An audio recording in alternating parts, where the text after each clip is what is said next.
Big boss ಮನೆಯಲ್ಲಿ ಕೆಟ್ಟ ಪದಗಳನ್ನು ಮಾತಾಡಿದಂತಹ ರಜತ್ಗೆ ಕಿಚ್ಚ ಸುದೀಪ್ ಅವರು ಕ್ಲಾಸ್ ಅನ್ನ ತಗೊಂಡಿದ್ದಾರೆ. ಎಲ್ಲರೂ ಕೂಡ ಅನ್ಕೊಂಡಿದ್ವಿ ಈ ವಾರ ರಜತ್ಗೆ ಸುದೀಪ್ ಅವರಿಂದ ಕ್ಲಾಸು ಕಟ್ಟಿಟ್ಟ ಬುದ್ಧಿ ಅಂತ ಹೇಳಿ. ಸೊ ಅದರಂತೆ ಸುದೀಪ್ ಅವರು ರಜತ್ ಅವರಿಗೆ ಕ್ಲಾಸ್ ಅನ್ನ ತಗೊಂಡ್ರು.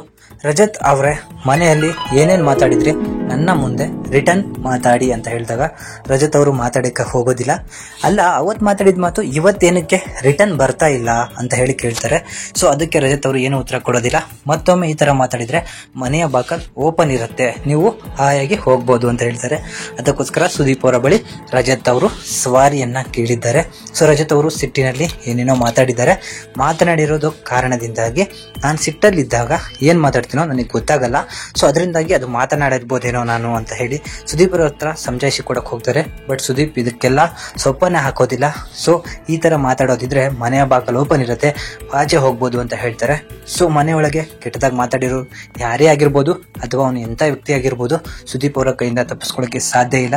ಯಾಕಂತ ಹೇಳಿದ್ರೆ ಸುದೀಪ್ ಅವರು ಫಸ್ಟ್ ಇಂದಾನು ಒಂದೇ ಮಾತನ್ನ ಹೇಳ್ತಾರೆ, ಮನೆ ಒಳಗಡೆ ಇರುವಂತಹ ಪ್ರತಿಯೊಬ್ಬ ವ್ಯಕ್ತಿನೂ ನನ್ನ ಮನೆಯವರು, ನನ್ನ ಫ್ಯಾಮಿಲಿ ಅಂತ ಹೇಳಿ. ಸೊ ಅದಕ್ಕೋಸ್ಕರ ಯಾರಿಗಾದ್ರೂ ಹರ್ಟ್ ಆಗುವಂತಹ ಕೆಲಸಗಳು ಮನೆ ಒಳಗಡೆ ನಡೆದ್ರೆ ಅವರ ವಿರುದ್ಧ ಸುದೀಪ್ ಅವರು ಧ್ವನಿ ಎತ್ತೋದ್ರಲ್ಲಿ ಎರಡು ಮಾತು ಆಗೋದಿಲ್ಲ. ಸೊ ಅದರಂತೆ ಇವತ್ತು ರಜತ್ಗೆ ಕ್ಲಾಸ್ ಅನ್ನ ತಗೊಂಡಿದ್ದಾರೆ. ತುಂಬಾ ಜನ ಕಮೆಂಟ್ ಮಾಡಿ ತಿಳಿಸ್ತಾ ಇದ್ರಿ. ಸೊ ಈ ವಾರ ರಜತ್ ಅವರಿಗೆ ಸುದೀಪ್ ಅವರು ಕ್ಲಾಸ್ ತಗೊಳ್ಳೇಬೇಕು ಅಂತ ಹೇಳಿ.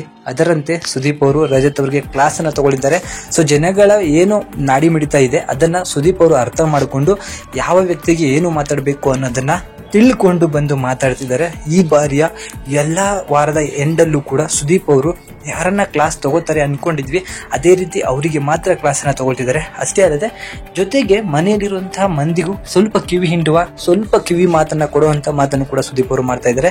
ಈ ವಾರ ಸಿಕ್ಕಾಪಟ್ಟೆ ಎನರ್ಜೆಟಿಕ್ ಆಗಿ ಆಡಿರುವಂತಹ ರಜತ್ ಹಾಗೂ ಮಂಜು ಅವರಿಗೆ, ಸೊ ಈ ವಾರ ಮಂಜು ಅವರಿಗೆ ಕಿಚ್ಚನ ಚಪ್ಪಾಳೆ ಸಿಗುವಂತಹ ಚಾನ್ಸಸ್ಗಳು ಇದೆ. ಸೊ ಕಾದು ನೋಡೋಣ ಯಾರಿಗೆ ಕಿಚ್ಚನ ಚಪ್ಪಾಳೆ ಅಂತ ಹೇಳಿ.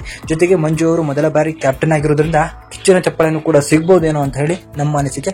ನಿಮ್ಮ ಅನಿಸಿಕೆನ ಕಮೆಂಟ್ ಮಾಡಿ ತಿಳಿಸಿ.